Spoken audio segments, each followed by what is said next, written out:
please let me know if you can't hear me over the tractors. Thanks for coming along to watch this morning. I'm just going to do a little bit of groundwork, and and how I'm going to show you guys how the groundwork relates to ridden work. There's nothing worse than getting on a horse and not knowing what's going on. If I put my leg over one, years and years ago, Guy McLean actually said at a demo, someone said to him, he's doing a colt starting demo, and he put his, $3,000 beautiful saddle on this colt that he was starting, and someone said to him, how could you put your good saddle on that horse? The guy was like, well, why would I get on that horse?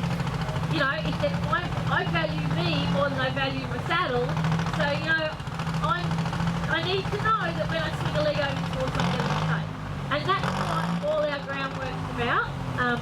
It's a bit like, if this horse was completely obsessed by that tractor that's going off up there now, I'd be doing a lot of groundwork before I even thought about swinging a leg over it, okay?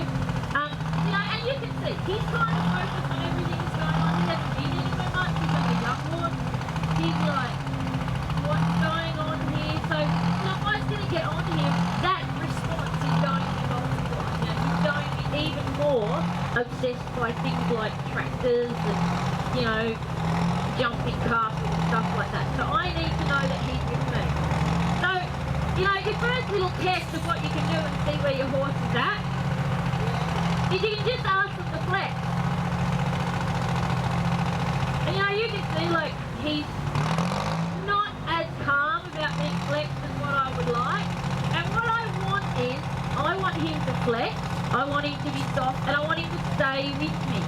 Now you guys can see I'm kind of I'll come back around a minute, but I'm standing in at his girth area where I would stand if I was, where my leg would be if I was on his back.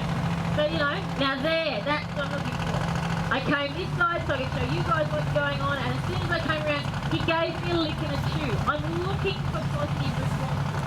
I want him to wait here with me, okay? Now, how does that relate to my ridden work? Well, the first thing that you want to be able to do with your horses is you want to be able to do one range stop, okay? If you get on a horse and something goes wrong, you kind of need them to check in before you leave. You need to know that you've got somewhere to go if things are getting a little ugly or a little scary. So you know what? This is literally what I would do if I was doing a one range stop. I would bring, if I was sitting on this horse, and I asked him to stop, my hand's going to come out and around the back of my hip. So I'm just replicating that. I don't know about you guys, but he weighs a hell of a lot more than me, and I want to know that if I ask him to give his nose and pay attention to me, there's actually going to be a response there. You've all had that feeling where a horse is heading off down the paddock and there's kind of no communication going on between you and the horse. Well, this groundwork is going to overcome that, okay? So, I know some of you had some very good experiences with that lately, okay?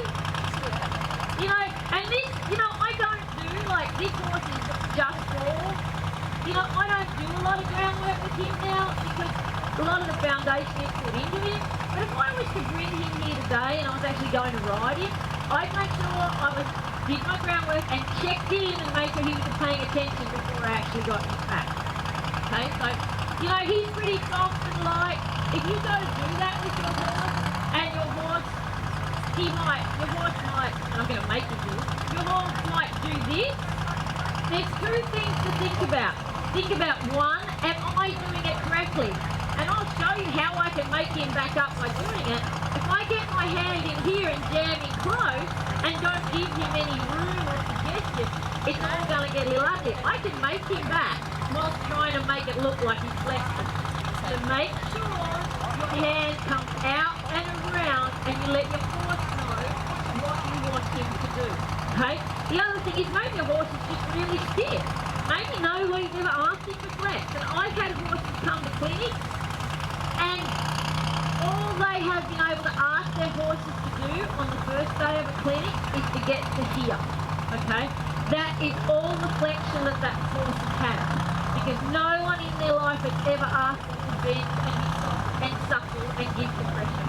So you know what? If you've got, especially with an older horse, if a horse, if you get to here and your horse is light and supple and soft, so you know what? That's awesome. Okay, that's enough. You don't need to get into a big tug of war. You know, this horse, he's been doing this stuff since day one. Okay, so you know this is all second nature to him. He doesn't have to think too hard about it. You guys, and you might know, like when I lead him, I tend to have him on a pretty long rope. Like I tend to not be too worried about him. Something I see a lot, and you know, do clinics at arenas like this all over the place, and I will stand here. I might be standing here, and I will see horses come in that bottom gate, and I will see horses come in. I'll see horses come in, and they're here and going and dragging. And you know what's already happened? What has already happened at that point is that horse is already saying, I'm in charge, I'm leading the way, this is all about me, okay? You know, this horse, he'll follow me, okay? You know, and people will say, but what if something scares him? You know, he's going to run you over or whatever. He's not going to run me over. Like, he's not, you know, horses don't wake up in the morning and go, I am going to make my own life difficult today. Well, they don't know I am going to run over. They don't have, they're not like, they're kind of nicer. They don't have that.